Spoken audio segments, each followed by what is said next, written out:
Hello everyone, welcome back to my channel. I'm in the spot that I'm usually in. I've not been in this spot for a while because I've been kind of putting the camera there and facing it this way. That's mainly because I've wanted natural light. But today it's very dark outside, so the ring light is back out. I'm back in my normal spot. It felt really weird setting up because like it just didn't look right, and I kept like spending 5 minutes trying to tweak it because it didn't look right. So we're rolling with this. I think this is my normal kind of composition, but we're gonna roll with it. So today I'm going to talk to you about what it's like inside a casting or an audition, whatever you want to call it. Now I will warn you, I have got a sore throat, so I'm trying to soldier through it and hoping by the end of this my voice won't be gone completely. So do bear with me if I sound a little bit strange. I really wanted to share with you what actually happens inside a casting, because I know there's some people who have never been to a casting before and they have no idea what to expect, and it can be quite a daunting thing. And so I just kind of wanted to inform you of what actually happens when you go to a casting or an audition. Now obviously this is to do with castings in the UK. Obviously I have no idea whether this is relevant for people who are in the States. It might be, I'm not sure. If you are from the States or anywhere else, do let everyone else know whether this is relevant to them, because obviously I'm only experienced in UK castings and auditions. So do let everyone else know if you're from a certain country whether this is similar, because then hopefully people will know whether to watch this and find this helpful or not. So I've never really had the kind of preemption of going to my first casting, because I went to my first casting I think when I was 5, so I never really had that kind of huge thinking, oh my gosh I'm going to a casting. I just went with my mum to meet someone, and that's kind of how I got introduced to it. But if you're an adult and you're getting into acting now, or you just come out of drama school and you've never actually done like a audition for something like an advert or film and TV, then hopefully this will help you. So a couple of things to remember before you actually go to the casting is to firstly make sure you've got all the information. Hopefully you should have a really good agent, or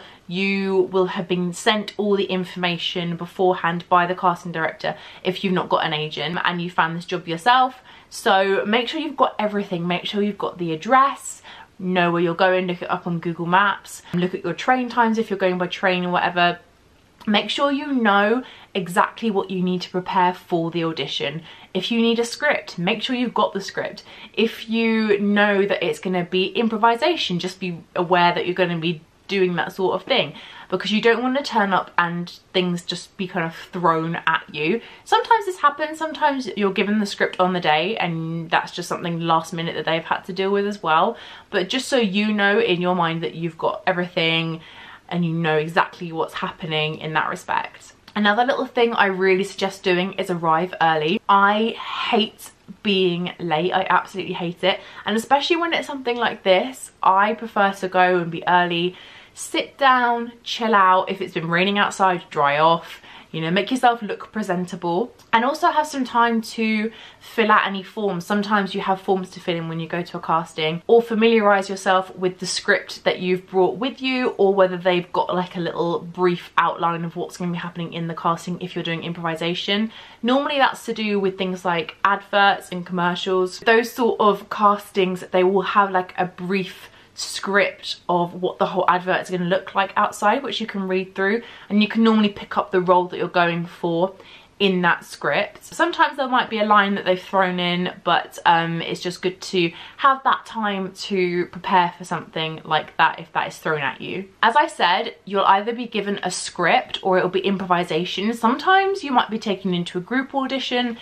That's kind of very rare, and it's more if they're trying to see a lot of people. Sometimes they do this with this, or I've had this as well when I've gone for some theatre stuff. They do it in a group just to kind of gauge kind of everyone's experience and how they work together as a team. But normally when I go, it's either you have been given a script beforehand to learn, or you have been told that there's going to be some sort of improvisation and just kind of turn up on the day and see what they ask you to do. Another way for yourself to be cast in something is through a self-tape. If you want me to do a video on self-tapes, I'm more than happy to do them, because self-tapes can be daunting. Even for someone who has been doing acting for a long while, I still find self-tapes really daunting. So let me know if you want me to do a video on self-tapes. So sometimes you'll be told who you're going to be meeting in the room. That can be sometimes really nice, because especially if it's your first time, you can really gauge kind of what to expect, how many people are going to be in the room.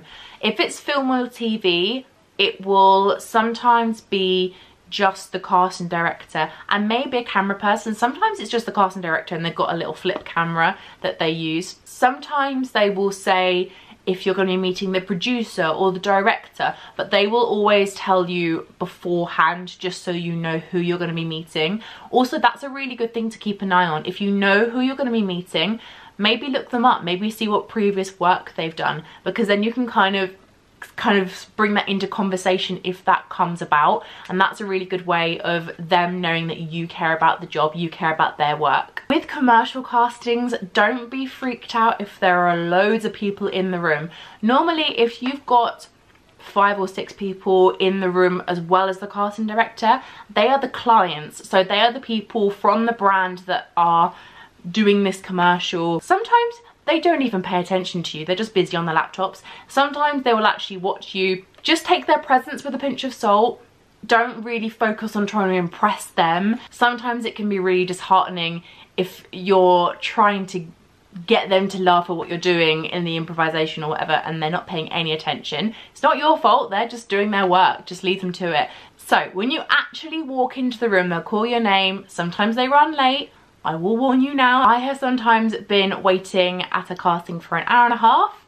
It is just something, again, that you just have to take with a pinch of salt. Normally this is to do with commercial castings because they're seeing a ton of people. So when they call you in, normally they'll have a bit of a chit chat first, ask how your day's been, what you've been up to, that sort of thing. It's just very light-hearted and just kind of getting you relaxed. That's what they're trying to do when they do that. Then they will do something called a slate. Now a slate is basically your introduction, which they're going to put on the front of your casting tape when they show it to the client or the producer and the director. Most of the time it will be saying your name, your agent, maybe your age depending on the situation. Then they will get you to do your profiles. Now your profiles are basically, I'm gonna see if I can do it like here. It's just when you turn to the side, you show one side of your face, you then go and turn to the other side of your face. It's a really good thing I'm on a swing chair here.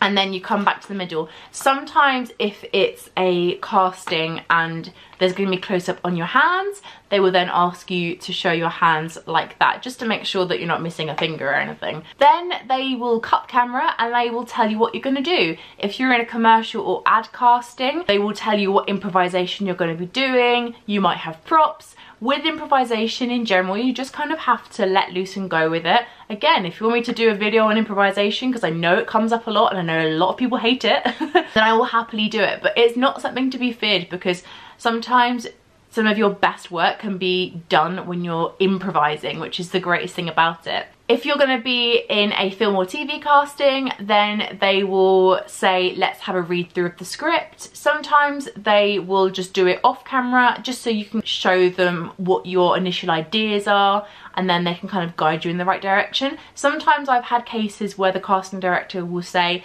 let's put this read on tape. I know it's the first read, but let's put it on tape anyway in case it's a really good one. So just be prepared for that, but you'll always get time to read through the script with the casting director beforehand. Sometimes they might say, are you okay doing it straight away? And then that's your call. It's totally fine to say, no, I'd actually like a read through first of all, because the casting director wants you to do your best. They're not trying to test you or trying to trip you up. They want you to be good because they brought you in for this role. And so they want to give you every opportunity to do your best.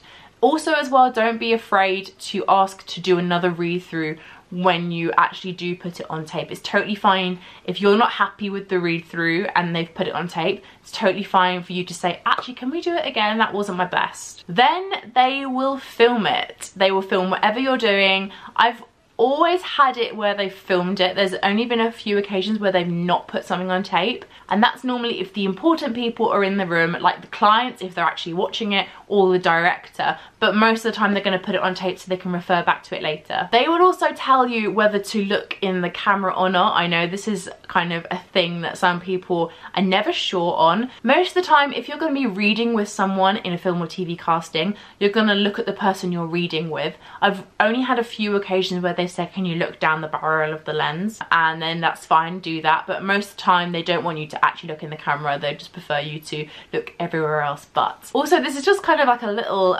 technique thing. When you finish the scene, don't just kind of relax out of it and go back to you. Hold it until they've finished recording, or they say, yeah, that's great, thanks very much, because they want to see how you would do it if they were actually shooting it. They will want to see your expression after the speech is maybe finished. After you filmed it the first time, they might give you direction. They might say, that was great, could you maybe do this in this way, do it like this? And that's mainly just so they can see either whether you can take direction, because that's pretty important if you want to be an actor, whether you can actually be given direction and do it right in how they want it.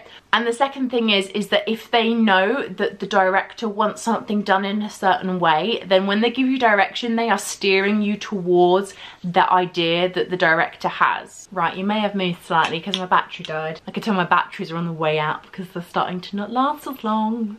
Never mind, because I keep yakking on. Anyway, so you may actually end up doing the improvisation or the scene a few times just so they can try out different things with you, or try and continue to steer you in the right direction if you're still not taking the right direction that they want. Just try and make the most of every second that you're in the room. Like, make sure you're trying to do your best each time. I know sometimes everyone has off days. I've definitely had off days in castings and it can be very frustrating, but it happens to everyone. And then they will just say, that's it, thanks very much. And you go. It can be quite abrupt, and when you leave the room, it can be a little bit awkward because you don't know whether to like say goodbye to everyone if there's loads of people in the room. I just kind of do a general goodbye to everyone because it could be quite awkward if you kind of commit to a handshake and then you have to go and shake everyone's hand around the room. I just, you know, say thanks very much guys, you know, for your time and all that sort of thing. And then as soon as I go out the door, I forget about it. I forget everything that's happened. I might tell my agent how I did, or my mum and dad how I did, but apart from that I forget the casting, especially if it's a really good role, because there are times when you just want to keep thinking about it and you really want the job and it just plays on your mind, and then it can be even more gut-wrenching when you know you haven't got it.